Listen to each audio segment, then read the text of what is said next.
የነብዩ መሐመድ ሞት ሲሰማ በናፍቆት ያለቀሰው ታዳጊ ሁኔታው እንዴት እንደሆነ ልንገራችሁ። ይህ ሱዳናዊ ታዳጊ እናቱ ለኡምራ እንደሚሄዱና ነብዩን እንደሚዘይሩ ተነግረዋለች። እርሱ የጠበቀው በአካል ነበረ። በጣም ጓጉቶ ነበር። ነገር ግን መዲና ሲደርሱ ሁኔታው ሌላ ነው። እናት በዚህ ጊዜ ማስረዳት ነበረባትና ረሱል በአካል እንደሌሉ ተነግረዋለች። እናም ይህ ልጅ ማለት ነው እንዲህ ስቅስቅ ብሎ ያለቅሳል። እናትም ምን ሆነህ ነው ስትለው ትጠይቋለች። እዚህ ቪዲዮ ላይ እንዴ ረሱል እኮ ሞቱ እያልሽ ነበር፣ እኔ በጣም ጓጉቼ ነበር ሲላት ይሰማል ማለት ነው።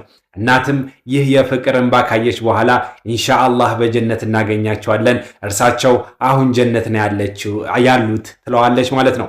ልጅየውም በጀነት አገኛቸዋለሁ እንዴ ሲል አዎ ኢንሻአላህ በጀነት እንገናኛለን ስትል ነበር ለታዳጊው የመለሰችለት።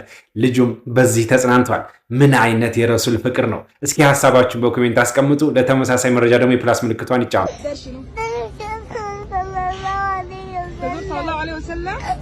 طيب بتبكي ليه؟ احنا ما عندنا جنبه حنخش نزوره. بتبكي ليه؟ انا كنت له احنا جنبه صلى الله عليه وسلم. خلاص لما نجي خلاص نزوره نسلم عليه ونقول له السلام عليك يا رسول الله، السلام عليك يا حبيب الله.